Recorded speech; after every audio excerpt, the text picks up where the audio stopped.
আপনার কাছে আমার প্রশ্ন থাকবে, আমার দয়াল নবী মারা যায় নাই, তখন তারা আবার যুদ্ধ করতে লাগে। আপনি বলবেন যেই ব্যক্তিটা ওই উহুদের যুদ্ধে মারা গিয়েছিল তার চেহারাটা আমার দয়াল নবীর মতো ছিল, তার চেহারাটা আমার দয়াল নবীর মতো ছিল। তিনি ছিল কে? তার নাম ছিল কি? একজন ব্যক্তি আইসা বলল দয়াল নবী মারা গেছে, যে বলল দয়াল নবী মারা গেছে ও ছিল কে? তার নাম ছিল কি? আরেকজন ব্যক্তি এসে বলল না, আমার নবী মারা যায় নাই, তোমরা যুদ্ধ শুরু করে দাও। আপনি বলবেন সে ছিল কে এবং দয়াল নবীর মতো চেহারাই ছিল কার? কে সেদিন ওই উহুদের যুদ্ধে শহীদ হয়েছিলেন? হ্যালো, আজ যা প্রশ্ন ছিল অনেক সুন্দর করে জবাব দিয়ে গানের মধ্য থেকে আমাকে একটি পয়েন্ট ধরেছে। আমি গান করেছিলাম এই পৃথিবীর আগে পয়দা ছিলেন আমার রাসূল আল্লাহ, ইয়া মোহাম্মদ হাবিব আল্লাহ। এই গানের মধ্যে একটা আছে, শুনে খোদার আজব কাহিনী, কত অজ্ঞানী হয়ে যায় জ্ঞানী, নিরাকারে ছিলেন সাইগর 90,000 ইয়ার্স। সাত্তার পাগলা তার এরকম অনেক গান আছে যে গানগুলির ভিতরে তিনি ইংরেজি শব্দ বসিয়েছেন। এখন প্রশ্ন হইল আমার বইনে যে এই যে 90,000 বছর এটা গণনা করছিল কেরা?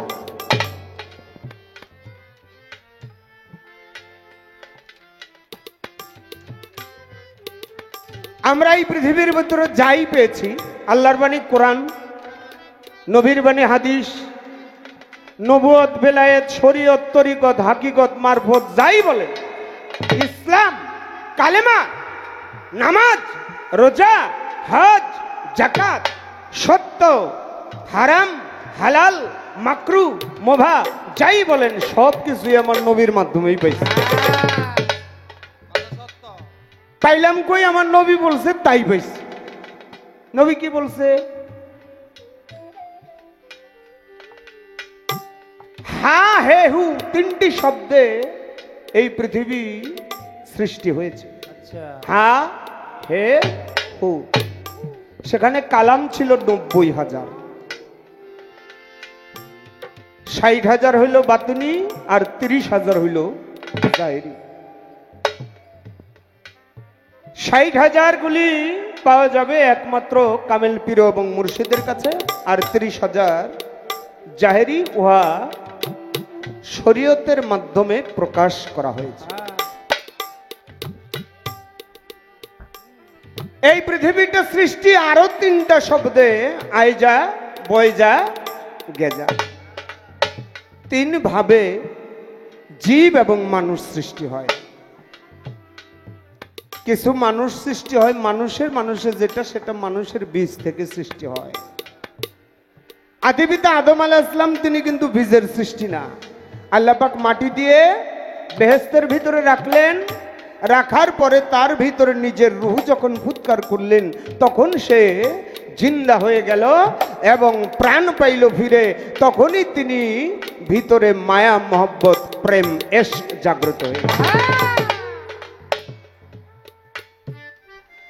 তাই সেটা বলছে কে? আমার রসুল বলছে যে আমার নবী 90,000 বছর আমি খণ্ড হওয়ার আগে ছিল অবস্থানে, নিরাকার, যার কোনো আকার নাই। শরীয়তে বলে বেলগায়ে বেকিন, আর তরিকতে বলে আইনুল ইয়াকিন। কিন্তু এই নবুয়ত ছাড়া বেলায়েত কখনো প্রতিষ্ঠিত করা যাবে না বাবা। আমি তার প্রশ্নের জবাব দেওয়ার আগে একটা প্রশ্ন এখানে আমি আগেই করে নেই, যেহেতু মনে আসছে। একটা প্রশ্ন করলে একটা শিল্পীকে ভাবার সময় দিতে হয়। কি এমন একজন অলি ছিল, সেও দেখতে এমন কালো, আচ্ছা সে বাস্তবেই কালো ছিল, তার চেহারা, তার পুরা শরীর কালো, কিন্তু তিনি নবুয়তের কিছু বাণী প্রকাশ করতেন। শুধু প্রকাশ নয়, তিনি নবুয়তের বাণী প্রচারও করতেন। এর জন্য তিনি তার শরীর থেকে অনেক রক্ত ঝরাইছে। সেই বেলায়েত প্রতিষ্ঠিত করেছে সে নবুয়তের বাণী দিয়ে। আমি জানতে চাই নবুয়তের কোন বাণী দিয়ে বেলায়েত প্রতিষ্ঠিত? আরেকটি প্রশ্ন তার আমার কাছে, আপনি বলবেন নবী আর নবুয়ত এক না। না, নবী আর নবুয়ত এক না। ছোট, আমি যখন গান শিখি নাই, এটা আমার সাবজেক্টে আমার বেলায় মিলেছে কি, আমি যেদিন পৃথিবীতে আসছি তার 7 দিন পরে আমার দাদাগুরু জ্ঞানের প্রদীপ রজ্জবালী দোনাল চিস্তি নিজামি, আমরা ঢাকা রায়ের বাজারে থাকি। মাটির ঘর, বারান্দাওয়ালা ঘর, বারান্দায় হইল আমার বাবার আসন, সেই আসনেই বাবা ঘুমায়। একেবারে ঠিক ভোরবেলায় একটু ফর্সা হয়েছে, নামাজ পড়তে মানুষ যায়, এই সময় রজ্জব চান গিয়ে দরজায় টোকা দিস, এসাদ বাবা দরজাটা খোল। বাবা ঘুমের থেকে লাফ দিয়ে উঠছে, বাজানের গলার মতো লাগলো, তারা হুড়ো করে দরজা খুলছে। দরজা খুললে চাই দেখে হাসাই রজ্জব চান আসছে। ভক্তি দিয়ে ঘরের ভিতরে নিয়ে আসনে বসাইছে, আসন পাইতা। বাজান কই গেছিলেন আপনি, কই থেকে আসলেন? কই আসছি গানে গেছিলাম, তোর বাড়িতে একটু আসার জন্য মন আমার কয়দিন ধরে একটু আনচান করতেছে, তা তোর তো একটা ছেলে হইছে, ছেলেটারে নিয়ে আয়। কথা বলার সাথে সাথে ঘরে ছিল আমার মা। মা দৌড়ে আমাকে কোলে নিয়ে দূরে এই না দয়ালের কোলে দিছে। দয়াল ছেলে হইছে, এটা আপনি বুঝলেন কেমনে, জানলেন কেমনে? তখন তো মোবাইল টেলিফোনের যুগ ছিল না।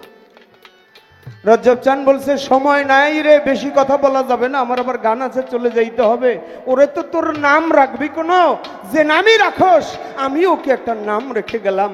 কি নাম? আমার নামটাই ওর নাম থাকবে। বাবা প্রশ্ন করলো, বাবা আপনার নামটা ওরে দিলেন, এই নামের ভার কেউ সইতে পারবো?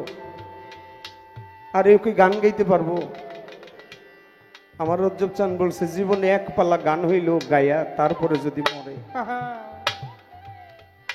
সেই নামের মালা নিয়ে দেশ বিদেশ ঘুরে বেড়াই, আরেকটু বাকি। তাই সেই রজ্জব চাঁদের নাম নিয়ে আমি এখন দেশ বিদেশ ঘুরে বেড়াই। আমার নাম ছিল রজ্জব, তখন রজ্জব দন দিছে, কিন্তু একজনের নাম হইল, যেমন এখানে যারা বাউল শিল্পী, অনেক শিল্পী আছে, তারা গান করতে আসছে, একজন গুরুর কাছে শিখছে। গুরুর কাছে শিখার আগে তার নামের পরে কিন্তু সরকার আর দেওয়ান ছিল না, নাকি বাবা? যখন তিনি গান শিখলেন, তার গুরু তাকে নাম দিল, তাকে গায়ক বানাই দিল, তখন হয়ে গেল তার নামের সাথে সরকার বা দেওয়া।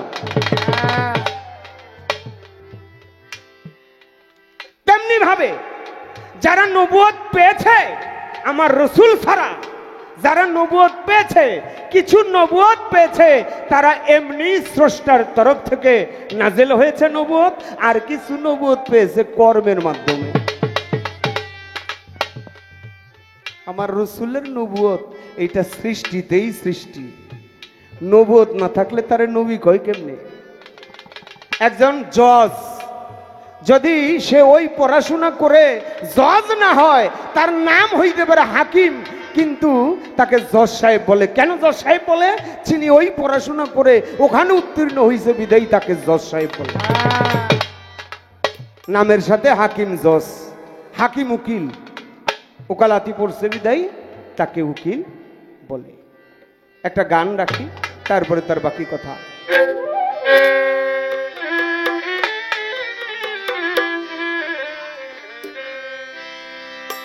একদিন রাত্র অধিক হইল, কেউ না সঙ্গে ছিল, করিতে গেল নবী ইসলাম জারি রে আবু জাহেলের বাড়ি রে আবু জাহেলের বাড়ি।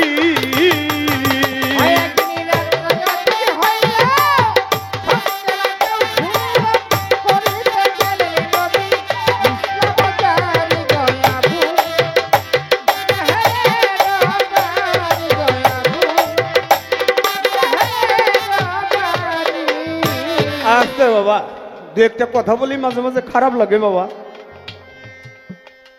আমার নবী 6 মাসে মায়ের গর্ভে তার বাবাকে হারায়, 6 বছর বয়সে তার মাকেও হারায়, সর্বহারায় এতিম হয়ে যায়। একটা পর্যায়ে তার দাদা চলে যায়, একটা পর্যায়ে অনেক আদর করতেন, ভালোবাসতেন, নবুয়তের প্রচার করতেছে। আবু লাহাব, আবু সুফিয়ান, আবু জাহেল, তারা নবীর চাচা ছিল আবু তালেব। আবু তালেবের কাছে গিয়ে বলল, তোমার ভাতিজাকে বুঝাও, সে কিন্তু আমাদের বংশের গোত্রের মান কুলসিত করছে। পরিশেষে সেই চাচাও চলে গেল। নবী মক্কা থেকে ইহুদি বেদিনদের ধাওয়া খেয়ে রাতের আধারে যাবে কোথায়, দৌড়াইতে লাগলো। দৌড়াইতে দৌড়াইতে একটা সময় মনে মনে ভাবলেন, নবী আমি যে এখান থেকে বের হয়ে যাব, আমি আর একটা দিন অপেক্ষা করে যাই। আমার নবী মক্কায় অবস্থান করছে, আর ওই সময় হজ। আবু জাহেল কিছু ইয়ং যুবক পোলাপান দাঁড় করে দিল, এই আজকে এই বছর হজ করতে তায়েফ থেকে, ইয়ামেন থেকে, মদিনা থেকে যারা আসবে, তোমরা তাদের রাস্তার মাঝখানে দাঁড়ায়া তাদের শুধু একটা কথা বলে দিবে, কি আপনারা মক্কায় হজ করবেন ঠিক আছে, কিন্তু মক্কায় একটা পাগল আছে, তার নাম হইল মুহাম্মদ, তার কাছে যদি যান আপনাদের ধর্ম ভুলে যাবেন।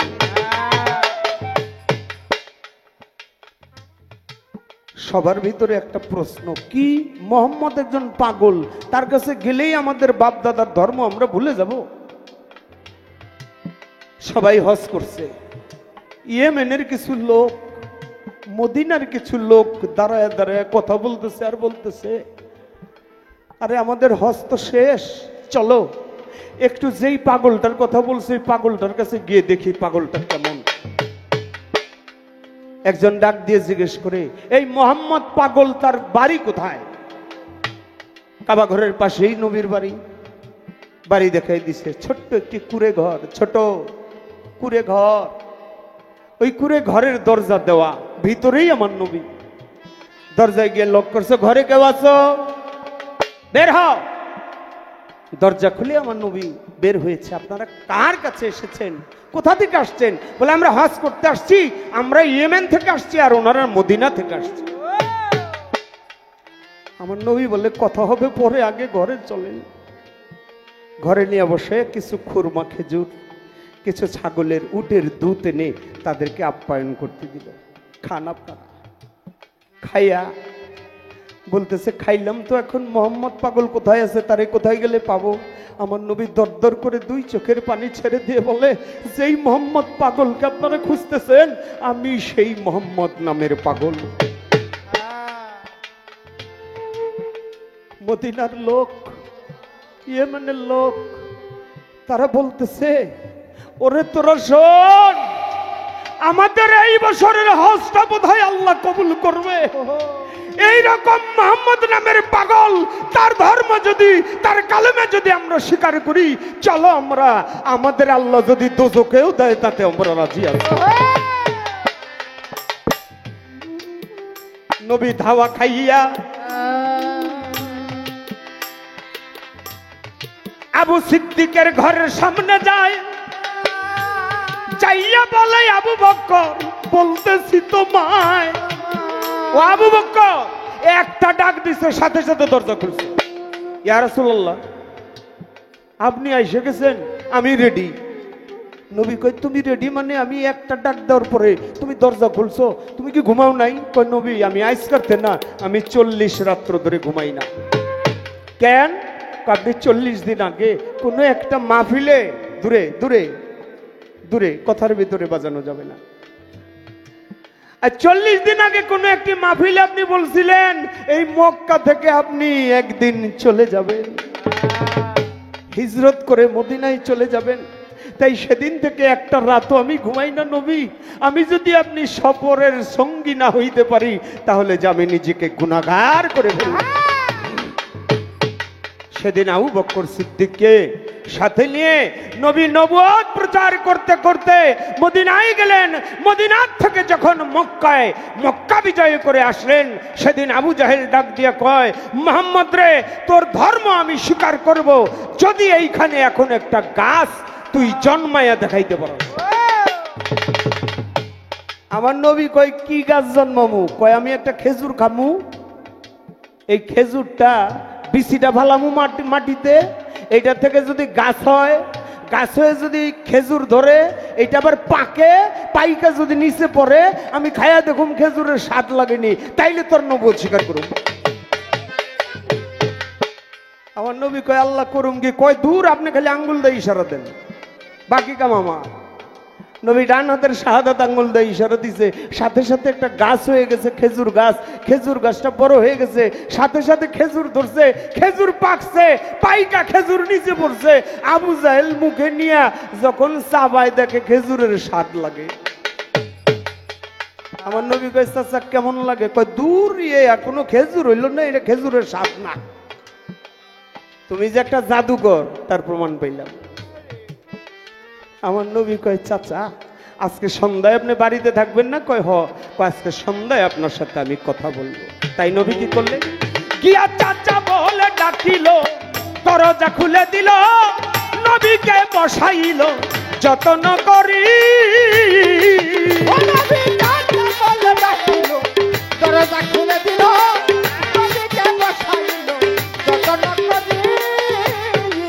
জাহেল কয়, এত রাতে গোপনে আসিলা কি কারণে? এত রাতে গোপনে গয় আসিলা কি কারণে? কও ভাতিজা তুমি কইর না দেরি রে আবু জাহেলের বাড়ি একদিন।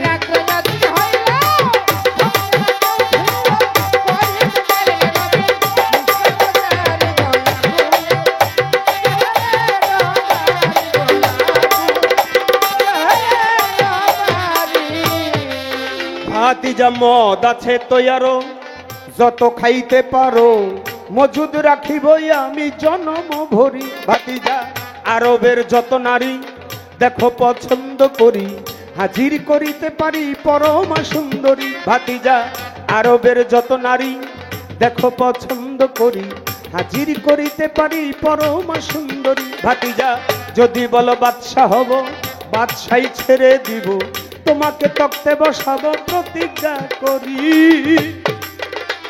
আরে বাদশাই যদি চাই তো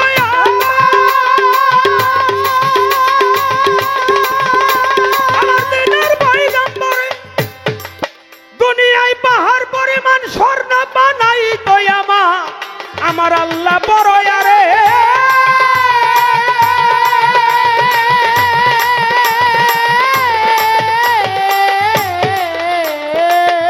আরে বাদশাই যদি চাই তো আমার নবী পয়গম্বরে পাহাড় পরিমাণ স্বর্ণ বানাই তো আমার আল্লাহ বড়। নবী কয়, উম্মতের কাঙাল হইয়া আছি, আরে আমি কি আর আমার আছি গো, উম্মতের কাঙাল হইয়া আছি।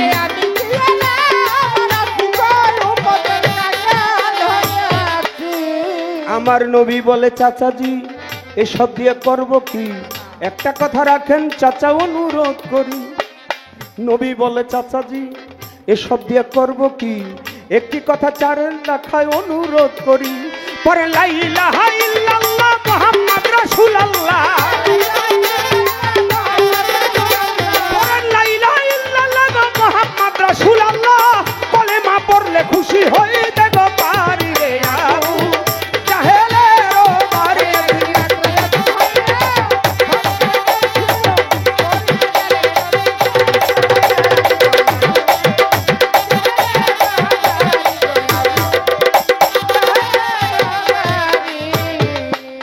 জাহেল এই কথা শুনিয়া হাতে চাবুক নিয়া নবীজির পৃষ্ঠে মারলো কয়েকটা বাড়ি। জাহেলের চাবুকের বাড়ির চোটে চামড়া এলো উঠে, রক্তে সারাই অঙ্গ গেল গো ভরি। নবী রক্তে হইয়া সরোবর, নবী হইলেন কাতর, ধীরে ধীরে চললেন নবী খাদিজার বাড়ি। আরে ওই দিক বিবি খাদিজায় বসে কাঁদে দরজায়, এত রাজে কোথায় যায় বুঝতে না পারি। স্বামী গো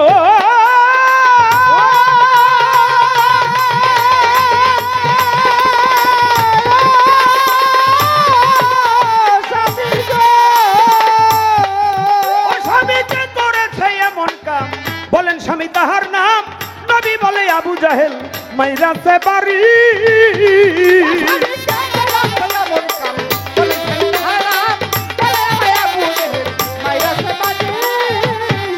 ওই আমায় মারছে তাতে দুঃখ নাই, আবারও যাইতে যাই।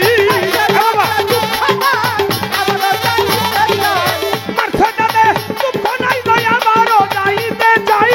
বলে মা তুই একার পরাইতে পারি রে।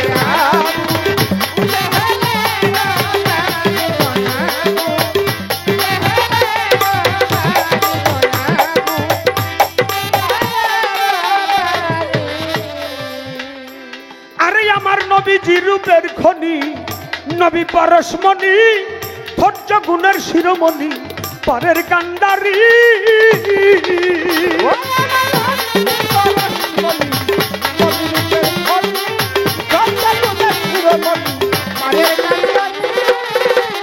কবি আলাউদ্দিন কান্দে বইয়া, তুমি আল্লাহর কাছে বইয়া। আলাউদ্দিন কান্দে বইয়া, তুমি আল্লাহর কাছে বইয়া। আমার লইও নবী সারা ভায়া করি রে আবু।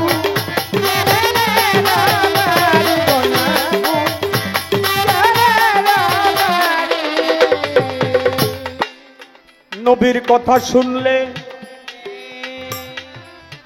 যদি তাহা আমল করা যায়, কাটে কাটে কাটে গুনাহ। ওরে বাবা হাদিসেতে কয়, আমার নবীর কথা শুনলে তার নেক আমল হয়। কিভাবে হয়? আমার নবীকে আমরা মানুষ হয়ে চিনলাম না, কিন্তু বনের পশু চিনছে। আরবে যখন আমার নবী আসলেন, তোমার সাথে আমাদের চলা যাইব না। কেন?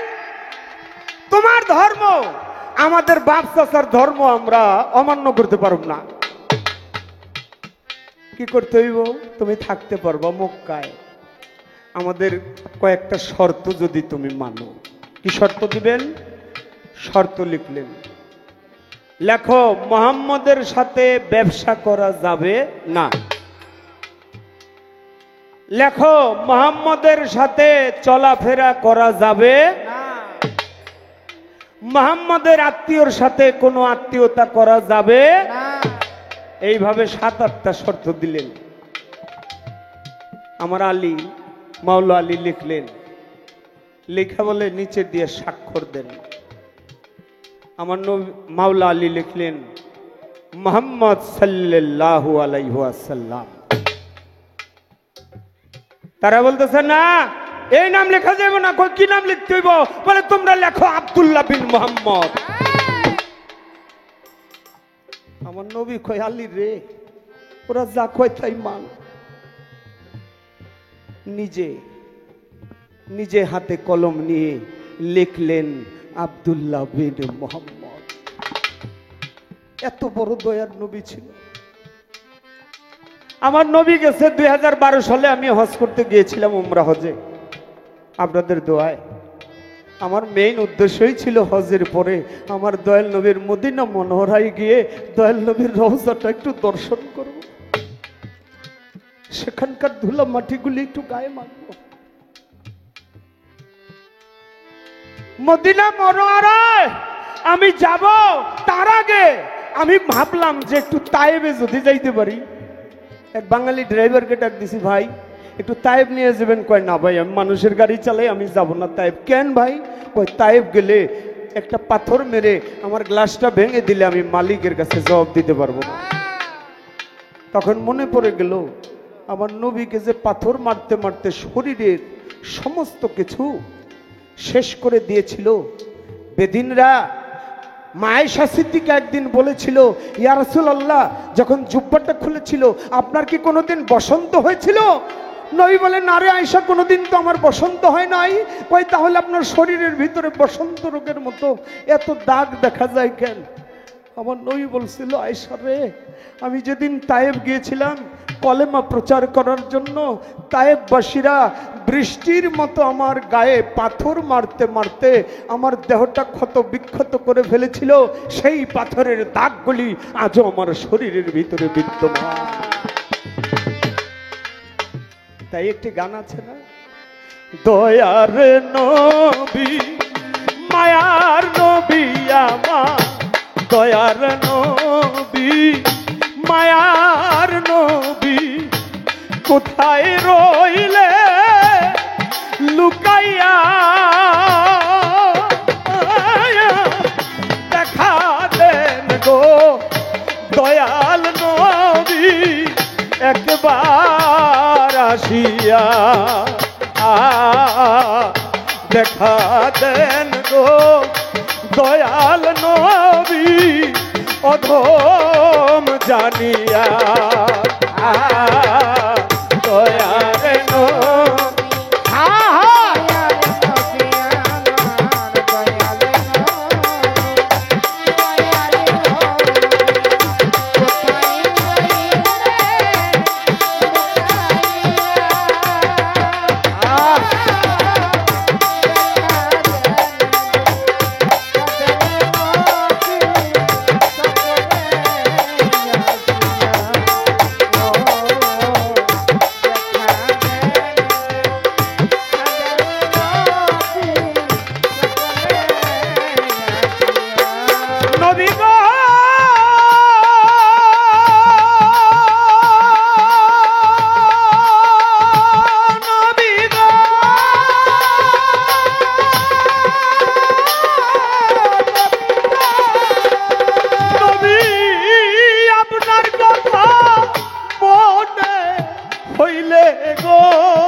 নবী বুক ভেসে যায়, নয়ন জলে আমার বুক ভেসে যায়, নয়নের জলে বুক ভেসে যায়, নয়ন জলে অন্তর যায় মন ফাটিয়া,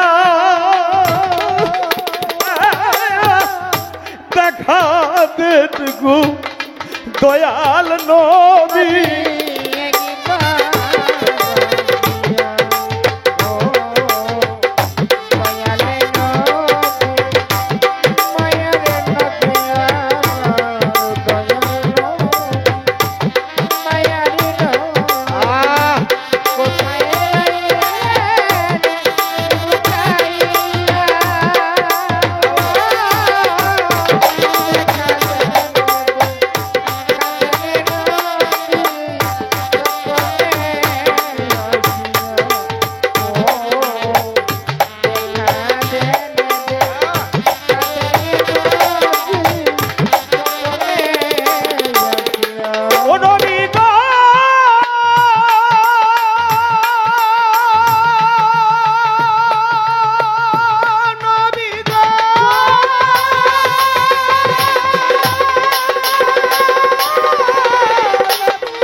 নবীরে পাথরের আঘাতে রক্তের স্রোতে নবী পাথরের আঘাতে ও পাথরের আঘাতে রক্তের ছোটে নবীর জুতা গেল আটকাইয়া দেখা দেন গো দয়াল নবী স্বপ্নে আসিয়া দয়ার নবী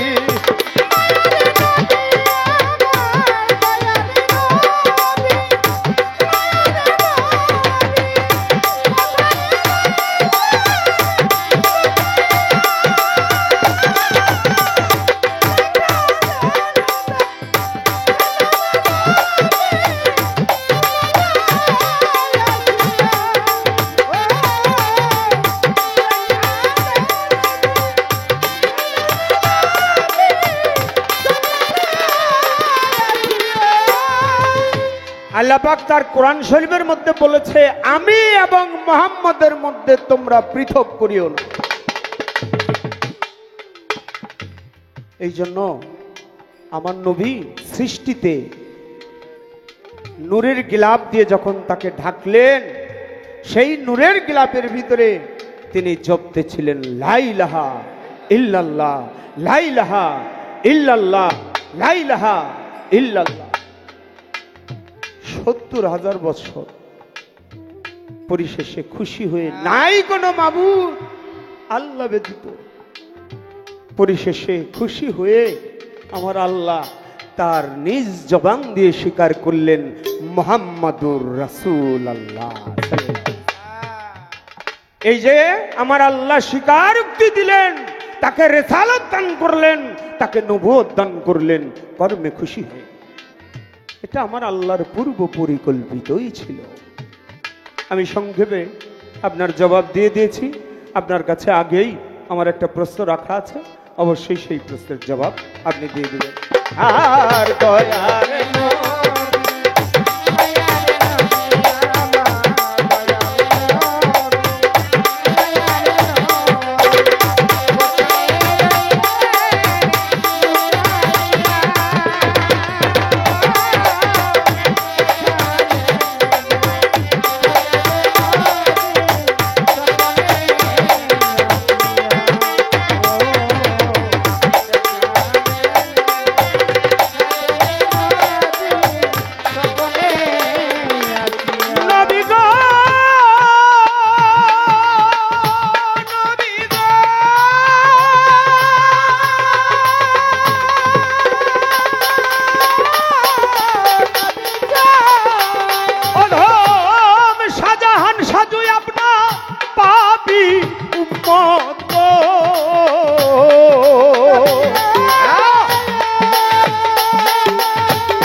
দেখা দিয়েন রোজ হাসরে নবী, দেখা দিয়েন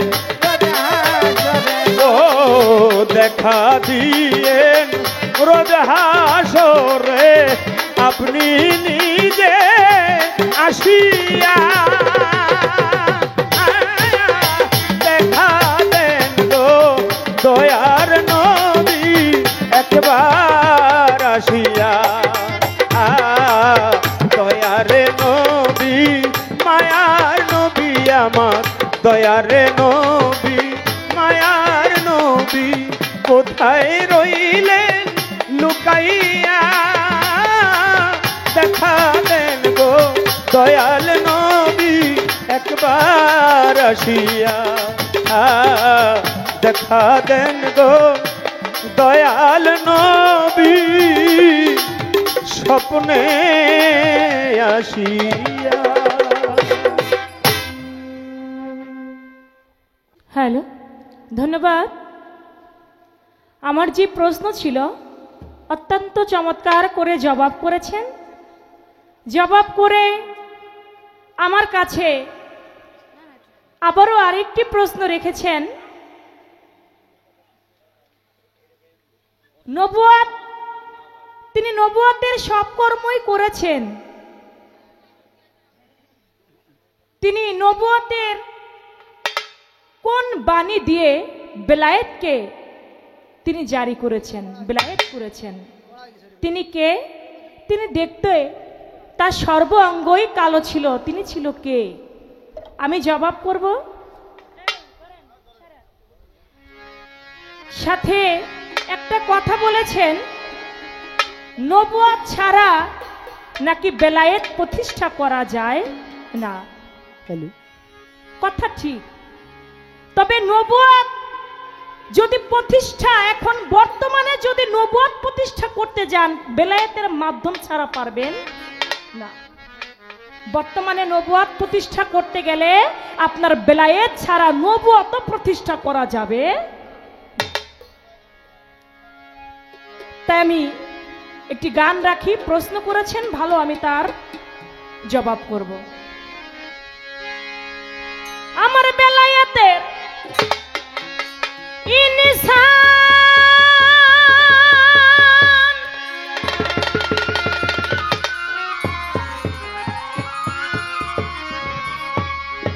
পাগল রে তুই জানার মতো কইরা যান, জানা পীরের কাছে জানগা মোহাব্বতের বাজারে, আপন ঘরে বৈশা যদি পাইতে চাও মাওলা রে গো, নিজের ঘরে বৈশা যদি দেখতে চাও মাওলা রে। ওরে বেলায়েতে ইনসান, ও দয়াল বেলায়েতের ইনসান, জানার মতো কইরা যান, জানা পীরের কাছে জানগা মোহাব্বতের বাজারে, আপন ঘরে বৈশা যদি পাইতে চাও মাওলা রে, আপন ঘরে বৈশা যদি পাইতে চাও মাওলা রে গো। মনরে একজন মুর্শিদের দোয়া জানিয়া নিগুম ঘরে বস গিয়া, এলেম জিকির সালাত যাকাত শিখাইব তরে। ও মনরে ও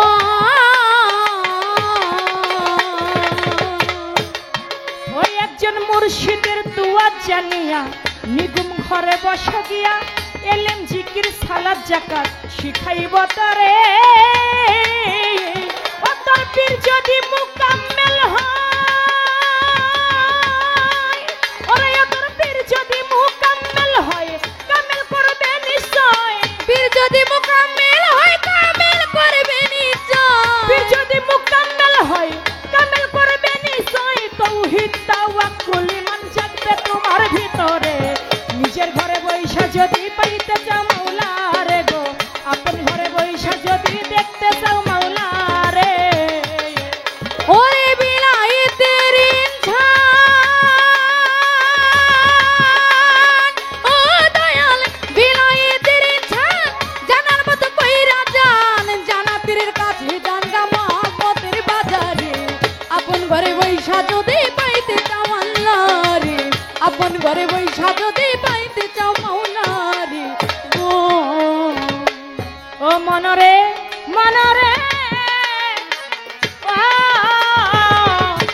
মনরে বেলায়েতে কুবরা কায়েম করলো যারা, মজবুত থাকিয়া নিজের ইমানটার পরে। ও মনরে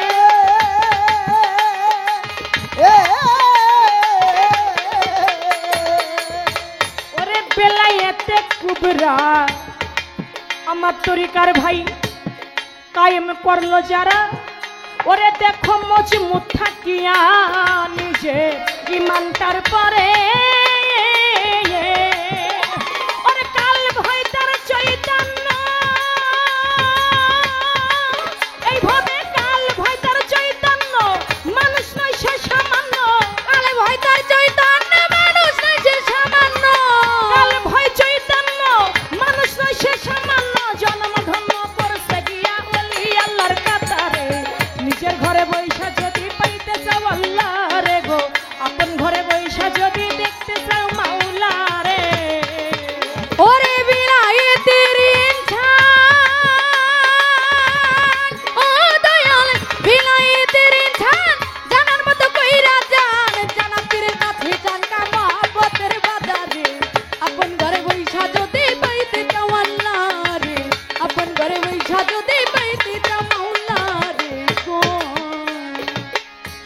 বেলায়েতে ইনসান জানার মতো করে যান, জানা পীরের কাছে যান গা মোহব্বতের বাজারে, নিজের ঘরে বৈশা যদি কেউ পাইতে চাও আল্লাহরে, নিজের ঘরে বসে যদি কেউ আল্লাহকে পাইতে চাও তাহলে বেলায়েতের কর্ম করতে হবে। এনায়েতপুরী বাবা জানের একজন ভক্ত ছিলেন, অনেক বছর পর্যন্ত তার গোলামি করছে। গোলামি করার পরে দয়ালের কাছে যাইয়া বলে, দয়াল এত বছর আপনার দরবারে গোলামি করলাম, তার বিনিময়ে আপনি আমাকে কিছু দিবেন না? বলে, তুই আমার দরবারে এত বছর গোলামি করে তুই যেহেতু আমার কাছে কিছু চাইলি, যা আমার পায়ের জুতাটাই তোরে দিয়ে দিলাম, আমার পায়ের জুতাটা তোরে দিলাম, তুই নিয়ে যা। জুতাটা যখন দিছে ও মনে মনে এত বেজার হইছে, আমি এত বছর গুরুর দরবারের গোলামি করলাম, আমার এসে ভালো কিছু না দিয়া তার পায়ের জুতা দিল আমারে। ও মনে মনে খুব বেজার, ওই জুতা নিয়া বাড়ির দিকে রওনা করছে। পথে এক তরিকার ভাইয়ের বাড়ি, তরিকার ভাই ওরে দেখা ডাক দিয়া বলতেছে, কিরে কই থেকে আসলা? বলে, দয়ালের দরবার থেকে আসলাম। বলে, তোমার হাতের মধ্যে দেখতেছি এক জোড়া জুতা, ওইটা কই পাইছো? বলে, দয়ালের দরবারে এত বছর আমি গোলামি করলাম, দয়ালে আমারে আজকে তার পায়ের জুতা দিছে। বলে, কেন তুমি জুতা পাইয়া খুশি না? বলে, না, আমি গরিব মানুষ, আমার জুতা না দিয়া দয়ালে যদি আমারে কিছু টাকা পয়সা দিত, নয়তো একটু ধন সম্পদ দিত, তাতে আমি গরিব মানুষ একটু চলতে পারতাম, কিন্তু এই জুতা দিয়ে আমি কি করব? কয়, তা তুমি আসো, আমার বাড়িতে আসো। ওরে ঘরের ভিতরে বসাইছে, বসাই বলে, ভাই আমি যদি এই জুতার বিনিময়ে তোমাকে কিছু টাকা দেই তাহলে কি তুমি খুশি হবা? বলে, হ্যাঁ আমি অনেক খুশি হব। ওই জামানায় তাকে 70,000 টাকা দেয়। 70,000 টাকা দিয়া ওই জুতাটা ওই পাগল ভক্তটা রেখে দেয়। ও টাকা পাইয়া বলে, ভাই তুমি টাকা পাইয়া কি খুশি আছো? বলে, হ্যাঁ আমি অনেক খুশি আছি। ও টাকা নিয়ে চলে যায়। টাকা নিয়ে চলে যাওয়া মাত্র যে জুতাটা দয়ালের রাইখা দিল, ও যেই বিছানার মধ্যে ঘুমাইতো, ওই জুতাটা মুখের মধ্যে নিয়ে চুমু দিয়া ওই বিছানার বালিশের পাশে ওই জুতাটা রাইখা দিল। যখন ঘুমাসার আগে একবার ভক্তি করে, আবার ঘুম থেকে উঠাও আবার ওই জুতাটা ভক্তি করে। কেমনি ভাবে যখন জুতাটার প্রতি এত ভক্তি শ্রদ্ধা করে, ভক্তি করতে করতে একটা সময় দেখা গেল তার এলমের লাধুনি খুলে গেল, তার কলবের আয়নাটাই খুলে গেল।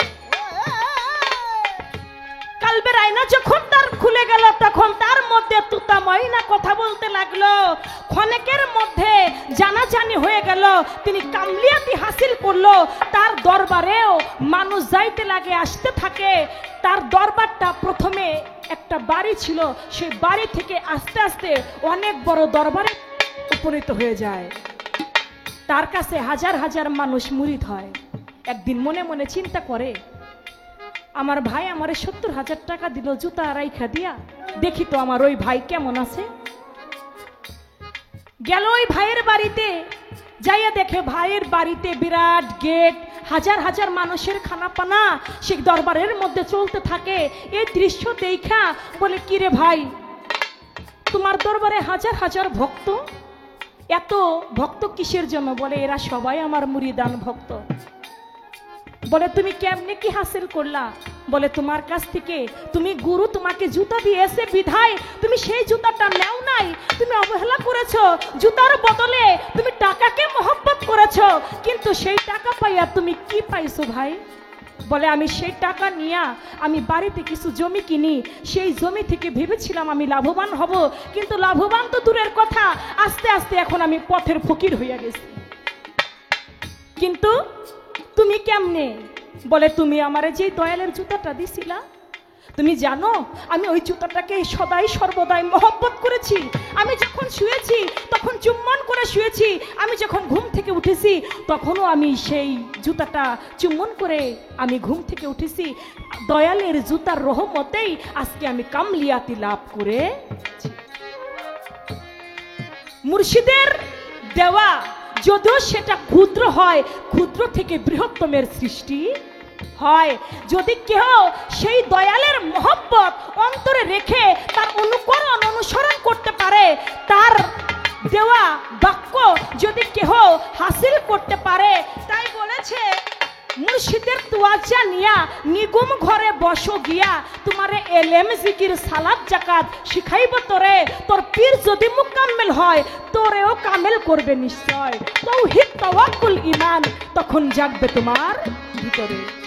মনরে মনরে ও মনরে বেলায়েতে আবরার বজন রে হাসিল করবা মন আমার, এমন ইবাদত করো বলি তোমারে। ও বলবে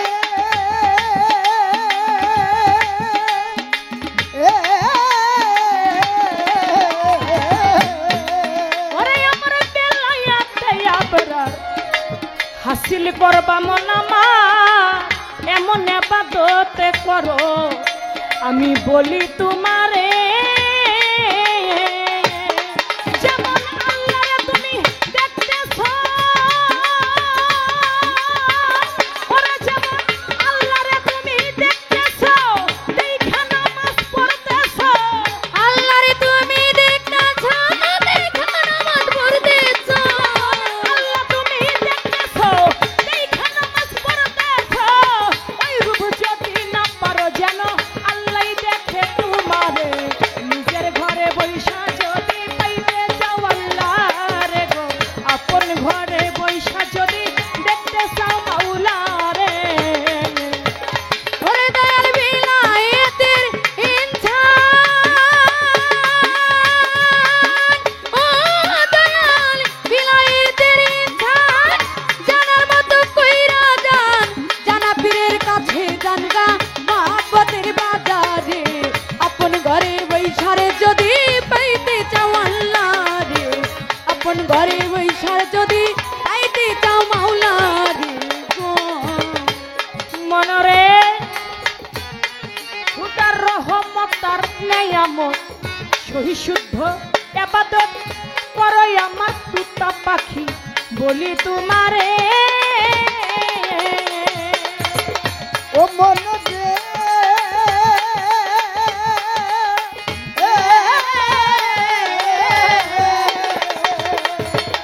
আমার আল্লাহর রহমত তার নেয়ামত সহি শুদ্ধ ইবাদত করো আমার তুতা পাখি বলি তোমারে। সরকার রশিদের হয় কপাল মন্দ, ওরে সরকার রশিদের হয় কপাল মন্দ, কেনে আমরা চক্ষু অন্ধ। রশিদের হয় কপাল মন্দ, কেনে আমরা চক্ষু অন্ধ। রশিদের হয় কপাল মন্দ, কেনে আমরা চক্ষু অন্ধ। পীরের সাথে নাই সম্বন্ধ, পয়রা মায়ার জাল।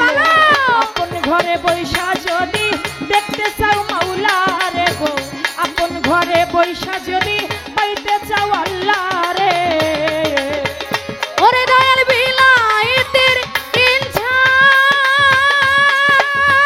ও দয়াল বিলায়েতের ইনসান, জানার মতো কইরা যান, জানা পীরের কাছে জানগা মহব্বতের বাজারে।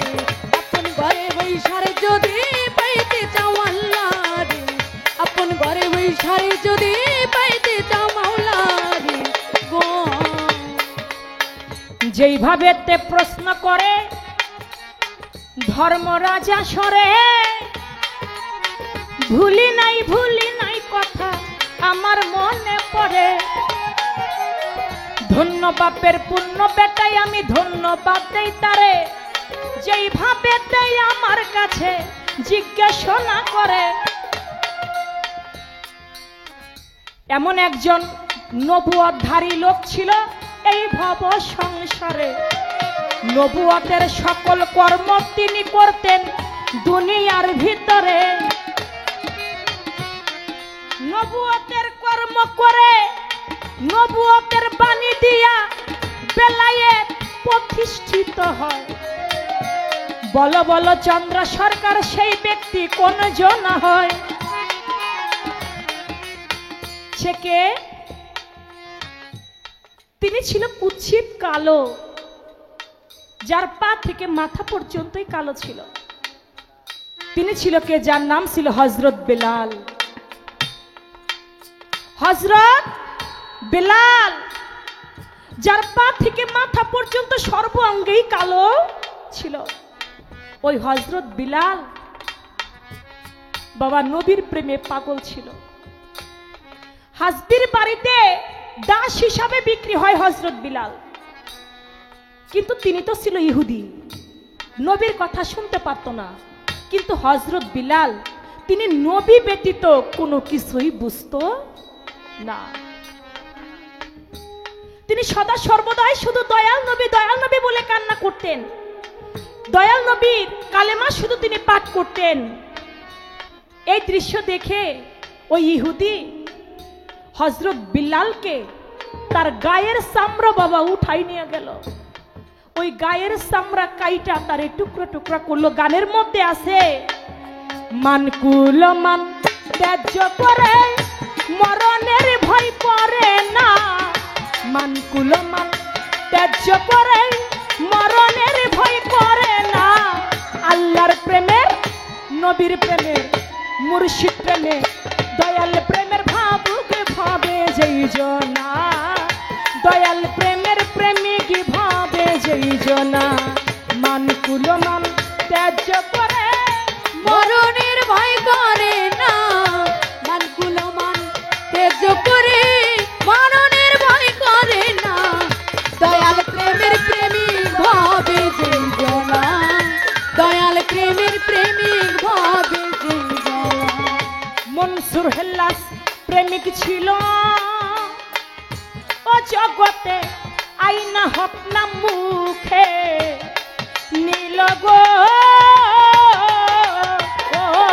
ভাবে। মনসুর হেল্লাস প্রেমিক ছিল ও জগতে আইনাল হতা বুকে নীল রে। মনসুর হেল্লাস প্রেমিক ছিল ও দরদি আইনা হক নাম মুখে নীল গো। ওরে তারে কাইটা করলো টুকরো টুকরো, তবু ওই নাম ভুলে না। কাইটা করলো টুকরো টুকরো তবুও নাম ভুলো না, কাইটা করলো টুকরো টুকরো, তবু মনসুর ভুলে না। আল্লাহর প্রেমের, মুর্শিদ প্রেমের, নবীর প্রেমের প্রেমিক ভাবে যেই জনা, দয়াল প্রেমের ভাবুক ভাবে যেই জনা। মানকুল মান ত্যায্য করে মরণের ভয় করে না, মানকুল মান ত্যায্য করে মরণের ভয় করে না। দয়াল প্রেমের প্রেমিক ভাবে যেই জনা, দয়াল প্রেমের প্রেমিক ভাবে যেই জনা। বাজান আমার, দেখেন কি বলেছে গানে, হযরত বিল্লাল প্রেমিক ছিল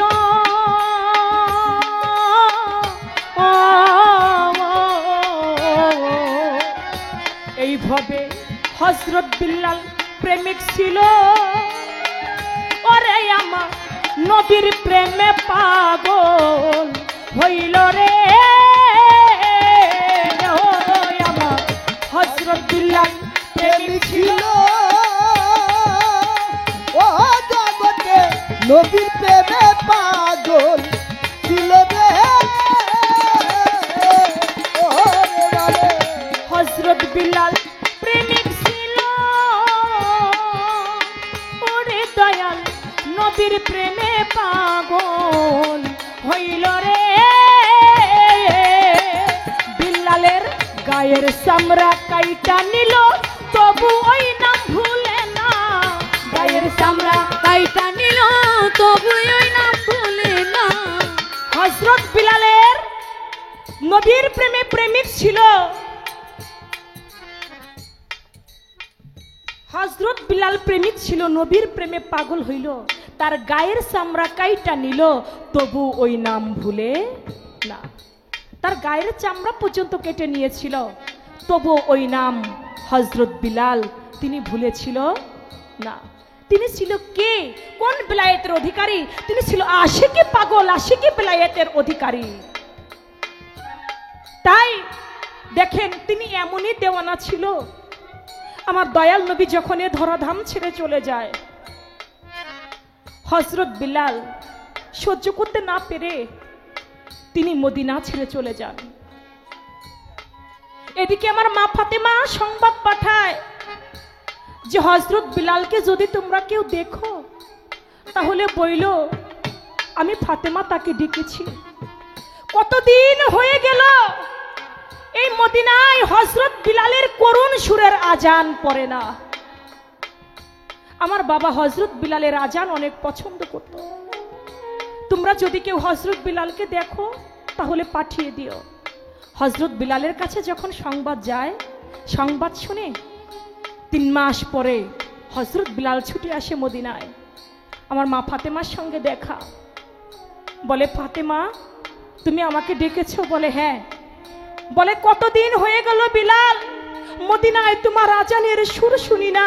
তুমি যদি একটু আজান দিতে, আমার বাবা তোমার আজানের সুর বেশি পছন্দ করত। বলে না, আমি যদি আজান দেই তাহলে আমি সহ্য করতে পারবো না। আমি যখন আজান দিতাম তখন দয়াল নবীজি আমার সামনে থাকতো। আমি যখন আশহাদু আন্না মুহাম্মাদান রাসূলুল্লাহ বলতাম তখন আমি তাকে হাত দিয়ে সাক্ষী দিয়ে আমি তাকে তখন আজান দিতাম। আমি যখন আবার আশহাদু আন্না মুহাম্মাদ রাসূলুল্লাহ বলবো, আমি যদি তাকে না দেখি তাহলে আমি সাক্ষী দিব কেমন করে? আমি আজান দিতে পারবো না। হাসান হুসাইন তারাও অনুরোধ করে। তাদের অনুরোধ শুনে হযরত বিলাল মদিনার মনোয়ারায় গিয়ে তিনি আজান শুরু করবে। এমন সময় আজান দেয়, আল্লাহু আকবার, আল্লাহু আকবার, আল্লাহু আকবার, আল্লাহু আকবার, আশহাদু আন্না মুহাম্মাদান রাসূলুল্লাহ যখন বলতে লাগে, আস্তে করে যখন ওই শাহাদাত আঙ্গুল ইশারা করে সাক্ষী দিবে, তখন লক্ষ্য করে দেখে আমার দয়াল নবী তার রওজা মুবারক থেকে সশরীরে হযরত বিলালের সামনে দাঁড়িয়ে আছে। দেখে আমার দয়াল নবী হযরত বিলালের সামনে দাঁড়িয়ে আছে। এটা দেখা মাত্রই সাক্ষী দিতে গিয়েই ওখানে হযরত বিলালের প্রাণ পাখিটা নবীর প্রেমে সর্বস্ব দেওয়ানা হয়ে তার প্রাণ পাখিটা চলে যায়। সে ছিল হযরত বিলাল, যিনি নবুয়তের কোন বাণী দিয়ে তিনি বেলায়েত হাসিল করলেন? সেটা ছিল নবীর কালেমা। আমার নবীর কালেমা লা ইলাহা ইল্লাল্লাহ মুহাম্মাদুর রাসূলুল্লাহ, যে নবীর নাম এতবার জপার কারণে হাসবে পর্যন্ত হযরত বিলালের গায়ের চামড়া কাইটা নিয়া গেল। ছোট এ পর্যন্ত আপনার কথার আমি জবাব করলাম। আপনার কাছে আমার প্রশ্ন থাকবে, আমার দয়াল নবীজি তিনি উহুদের যুদ্ধে গেলেন। উহুদের যুদ্ধে যখন গেলেন, যাবার পরে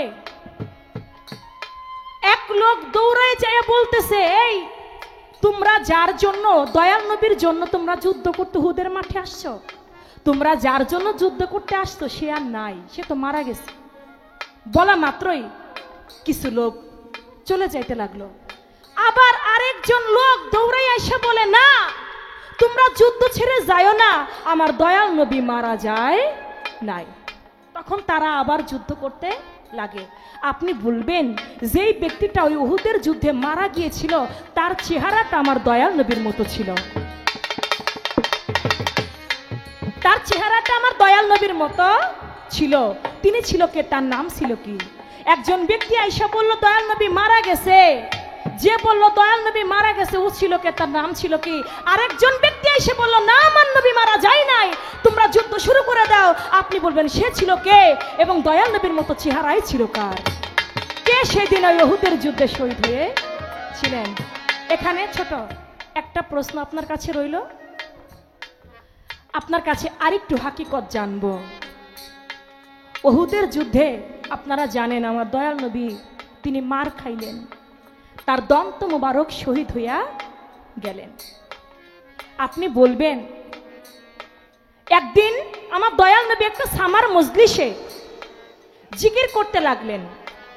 জিকির করতে করতে একটা সময় আমার দয়াল নবীজি হযরত আলীকে বলল, হযরত আলী, এখন জিকির চলতেছে, এই জিকিরের মধ্যে যে দাঁড়িয়ে যাবে জিকির করতে করতে তোমার হাতের তলবারি দিয়া তুমি তাকে কতল করবা। হযরত আলী বলল, ঠিক আছে। এদিকে দেখে সবাই মিলে জিকির করতেছে, কোনো ব্যক্তি দাঁড়ায় নাই, দাঁড়ায় গেছে কে? আমার দয়াল নবী নিজেই। এখন দয়াল নবী যেখানে দাঁড়িয়েছে তাকে তো আর কতল করা যায় না, তাকে কতল করলো না।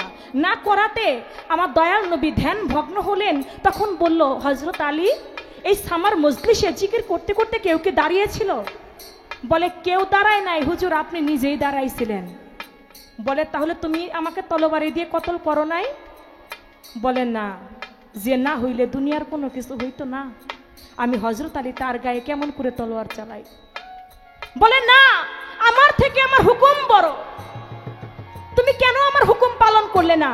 আবার জিকির চলবে, জিকির করতে করতে যে দাঁড়াবে তাকেই তুমি কতল করবে। বলে, ঠিক আছে। আবারও জিকির শুরু হয়ে গেল। জিকির করতে করতে দেখে কেউ দাঁড়াইলো না, আমার দয়াল নবীজি নিজেই আবার দাঁড়িয়ে গেছে। তখন হযরত আলী তার হাতের তলোয়ার দিয়ে একে একে 69টা কোপ দিল আমার দয়াল নবীর গায়ে। কিন্তু 69টা কোপে আমার দয়াল নবীর গায়ের জুব্বা মোবারকটা 69 টুকরা হইয়া গেল, কিন্তু আমার দয়াল নবীর গায়ে একটা কোপও লাগলো না। আপনি বলবেন, 69টা কোপ দিল হযরত আলী আমার দয়াল নবীর গায়ে, একটা কোপও তার গায়ে লাগলো না। আর উহুদের যুদ্ধে গিয়ে তার দন্ত মোবারক শহীদ হয়, তিনি মায়ের খায়। এই হাকিকতটা কি? এর বিষয়টা কি? বদরের যুদ্ধে এক মুষ্ঠ ধুলি নিলেন, ধুলি নিয়া কাফের বেদিনের চোখে মুখে মারলেন। তারা চোখে আর কিছু দেখতে পাইল না, সেখান থেকে আমার দয়াল নবী চলে গেল। কিন্তু তায়েবের ময়দানে গিয়ে আমার দয়াল নবী মায়ের খাইলেন। সেখানেও তো ধুলা নিক্ষেপ করতে পারতেন, সেখানেও ধুলা নিক্ষেপ করলো না। তায়েবের মাঠেও তিনি মার খাইলেন। এই বিষয়টা কি? এর ভিতরে কি এমন হাকিকত লুকিয়ে আছে? আপনি আজকে সুন্দরভাবে, আপনি ভালো শিল্পী, আশা করি জবাবটা ভালোই আসবে। কারণ এখানে যারা গান শুনতেছে, আমি ছোটবেলা থেকে এই দুহার অঞ্চলে গান করি, আমাকে অনেকের ভালোবাসা পাই দুহারে আসলে। তবে আজকে আশেকান এর থেকে যেন কিছু পায়। একটা রাত্র জাগলে কষ্ট আছে, আশা করি আপনার থেকে পাবে। এই জন্যই আমি জানতে চেয়েছি, আশা করি সুন্দরভাবে জবাব করবেন। আজকে অনেকেই বলে থাকে নবুয়ত নাই, আমি এই কথা কোনোদিনও বলি না। নবুয়ত নাই এ কথা আমি কোনোদিনও বলি না। নবুয়তের এখনো 46 ভাগের 1 ভাগ এখনো আছে। নবুয়তের 46 ভাগের 1 ভাগ এখনো এই দুনিয়াতে আছে। আপনি বলবেন 46 ভাগের 1 ভাগ নবুয়ত কোথায়, কিভাবে আছে?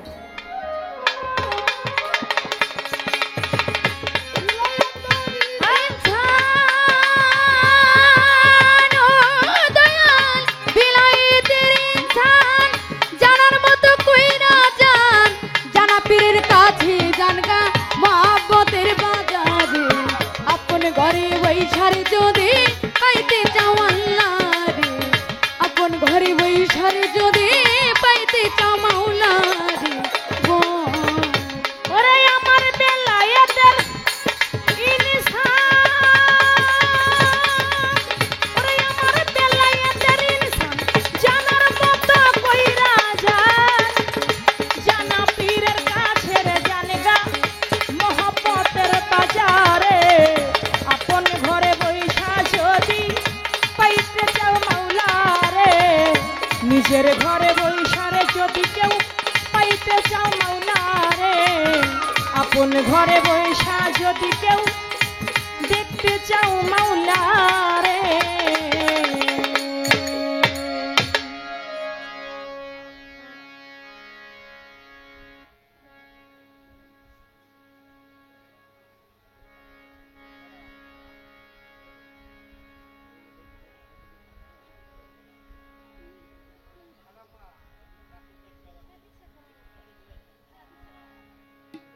গান গাইতে রাত্র তো এখন বেশি একটা করে পালার গান, একটা করে বিচ্ছেদ গান আমাদেরকে রাখতে বলছে। আমি সেদিকে লক্ষ্য করে একটি বিচ্ছেদ গান রাখি।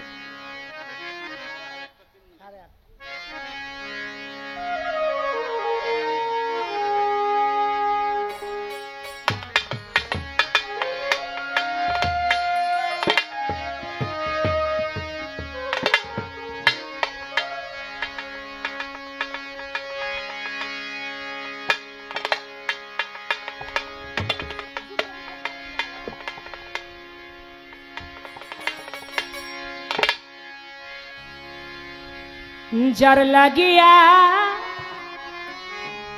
এ প্রাণ কান্দে,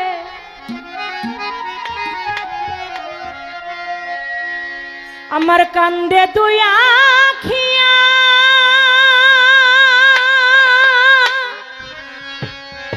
আয়া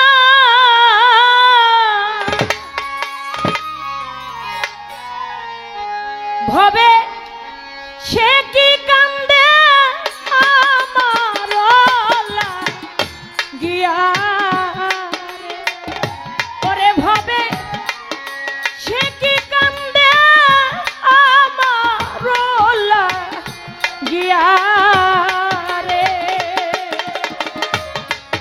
জাল লাগিয়া এ প্রাণ কান্দে, কান্দে তুলো আখিয়া,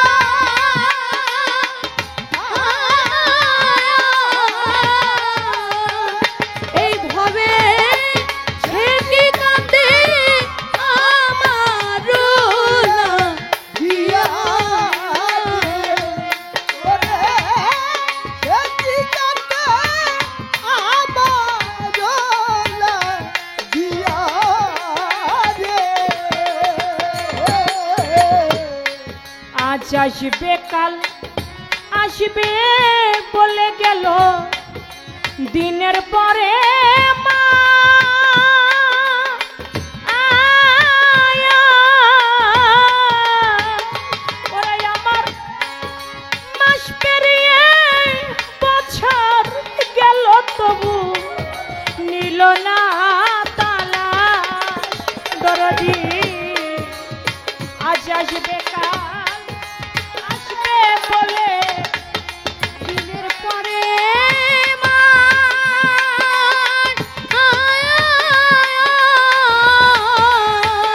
এই ভাবে কাঁদতে বছর গেল, পাইলাম না তালাশ হায় রে। আজ আসবে কাল আসবে বলে গেল, দিনের পরে মা আয়া,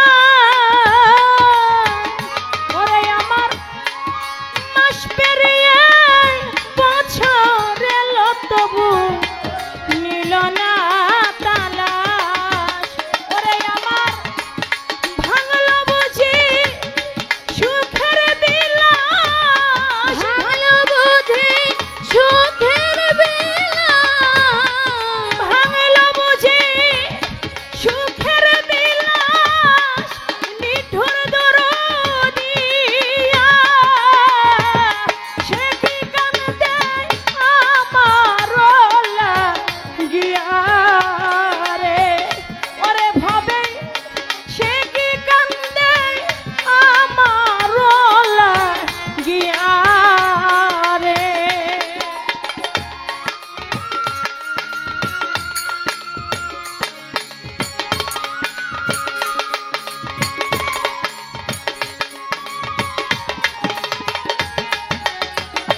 এই ভাবে সে কি কান্দে আমার গিয়া রে। এই ভাবে সে কি কান্দে আমার গিয়া রে হায় রে। যে দেশে মোর বন্ধু থাকে কাউসার, যে দেশে আমার নাগর চান্দে থাকে, সে দেশ কত দূর, ও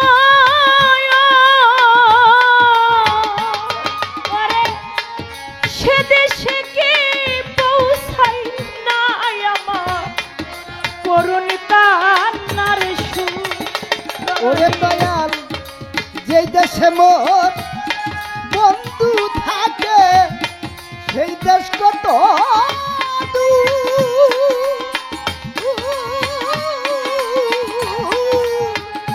এইভাবে সেই দেশে কি পৌঁছাই নাই আমার মরণ কান্দার সুর আই রে। যে দেশে আমার বন্ধু থাকে রে সে দেশ কত দূর। ওই ও,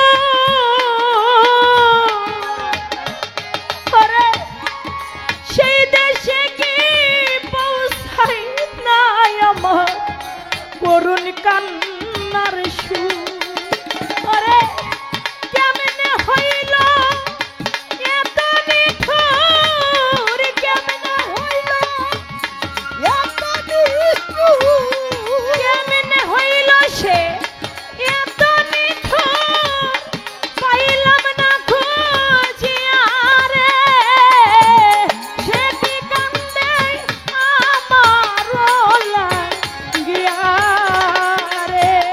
ওরে ভাবে সে কি কান্দে আমার লাগিয়া রে।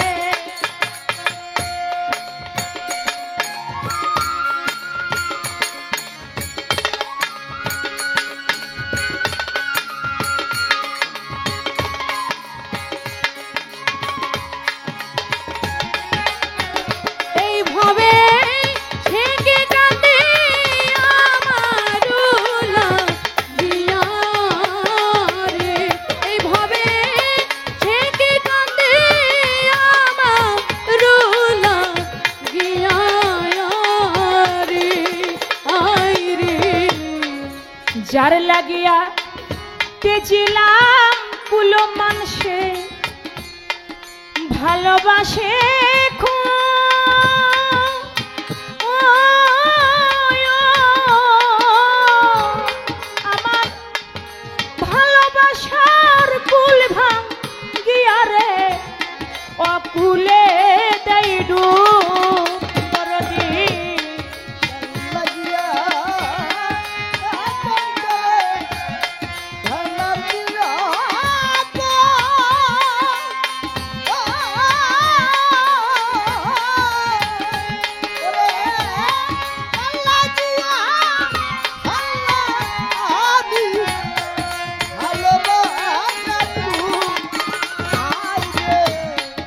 যার লাগিয়া তেজিলাম কুলো মানামর মান্নান বাজার সে আমারে ভালোবাসে খুব।